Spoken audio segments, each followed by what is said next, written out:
This is the Fortress of Faith with Tom Wallace, strengthening the fortress from the assault of Islam in North America. Welcome back once again to Fortress of Faith. Today I have a special guest with me in the studio. He's been with me a few times on Fortress of Faith, and it's Dan Kistler. I call him a walking historian, and he is with the Faith and Freedom Institute. Dan, good to have you once again with Fortress of Faith. Well, Tom, it's my privilege to be with you.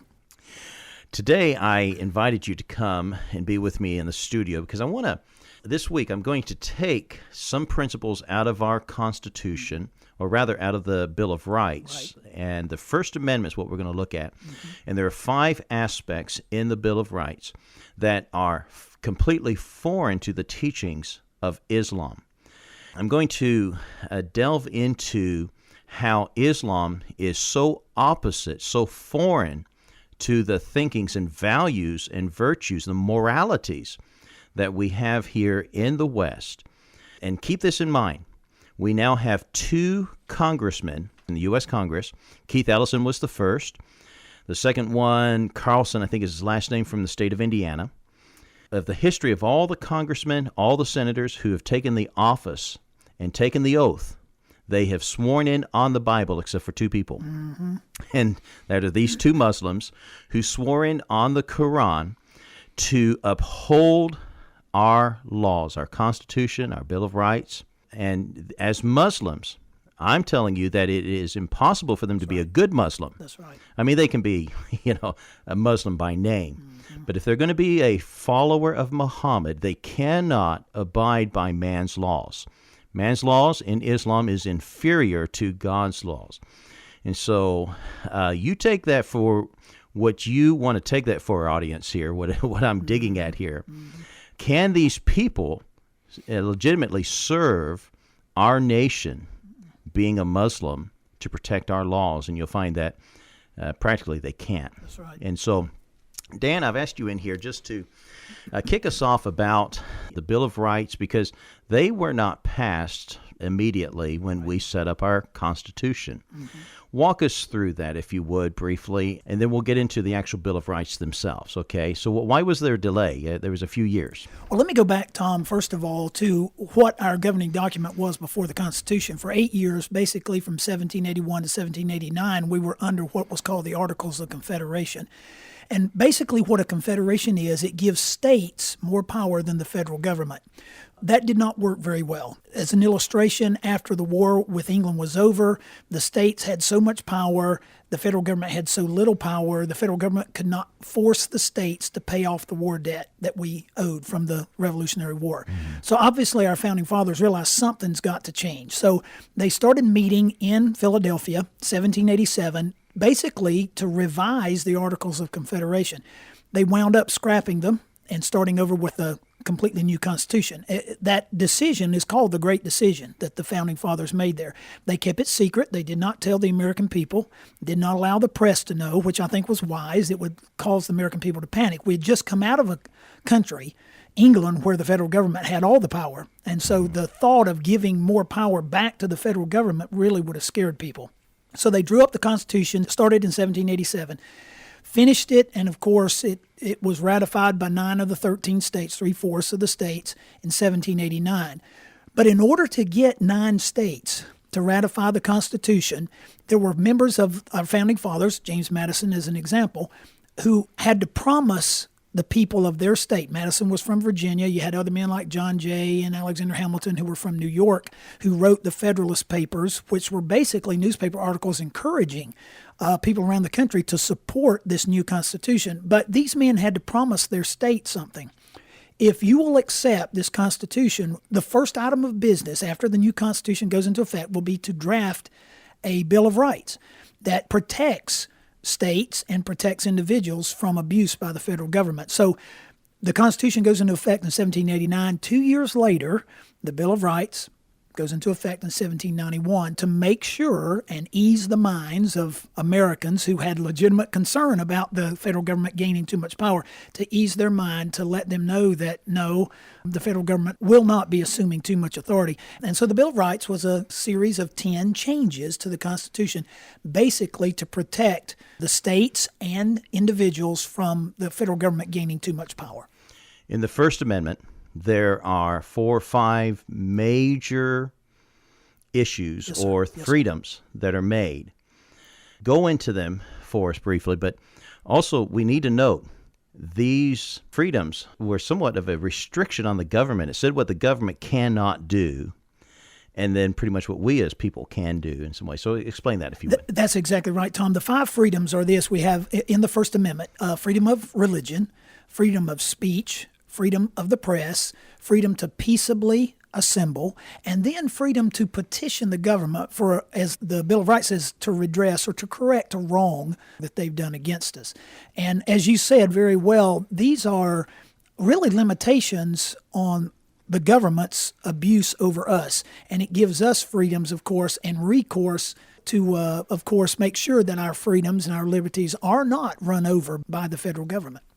I mean, it begins with Congress shall make no law. That's right. So this is a restriction on the federal government that they cannot make a law on what? Establishing a religion. Right. And so this idea of separation of church and state, which that's another issue altogether with Thomas Jefferson and the letters written from the Danbury Baptist Association. Right. Separation of church and state is not in our First Amendment. Absolutely not. So many people are ignorant of that. Anyhow, so I want to take these 4 or 5 different things that are mentioned here in this First Amendment over this week, and we're going to be talking about how they are so foreign to the teachings of Islam. And to the East, in Islam, the view of giving these freedoms is immoral to them. They see this as an immoral act. And this is one of the reasons why they hate us. Yes. When they attacked us, I mean, we in America were asking after 2001 on 9/11, why do they hate us? What did we ever do to hurt these people? And they see our laws as immoral. Mm-hmm. It's interesting that we now have Muslims who are claiming to be good Muslims protecting our laws. Or are they? Right. Is there really an ulterior motive right. that's involved here? And I think that we certainly need to question that, especially if you've studied Islam, you begin to do that. So freedom number 1, we're going to talk about today, dealing with the freedom of religion. You see, our government, our laws allows for a pluralistic society. What I mean by that is that we will allow other religious views to exist. That's right. Without the government saying you cannot exist. We're not going to give the power to the government to say no to that. But Islam will assume the power because in Islam, Sharia law, Islamic law, Islam is more than just a religious system. It is a political system as well. The Quran, the Sunnah, the words of Muhammad, have made up what's called Islamic jurisprudence. And this is what they consider to be God's law. And in the teachings of Islam, man's law is inferior to God's law. And in Islam, only one religion will reign superior. And everything else will either be annihilated, removed, or subjugated, brought into submission. Now, there's some conflicts for Muslims, and we're not going to be able to cover everything on this particular point because we have such short time. But the foundations being laid here about the Constitution and our First Amendments, and now dealing with the religious freedom. In the Quran, in Surah chapter 2, verse 256, it says, "Let there be no compulsion in religion." So in the early days of Muhammad's life, this passage was written in Mecca. He was saying, we're not going to make Allah, and this is supposed to be from Allah himself. God has said there's no compulsion in religion. But yet we find some conflicting verses later in Surah 9, verse 5. It says, "Fight and slay the pagans, the mushkiruns, wherever you find them. Beleaguer them and lie in wait for them in every stratagem of war." In Surah 9:29, perhaps one of the most famous verses in all the Quran. It's like our John 3:16. For them, it's their Surah 9:29. Fight those who believe not in Allah. Not fight those who attack you, but fight those who do not believe in Allah. Now, according to our First Amendment, we allow people to have their other gods, their other religions. We will not make them illegal.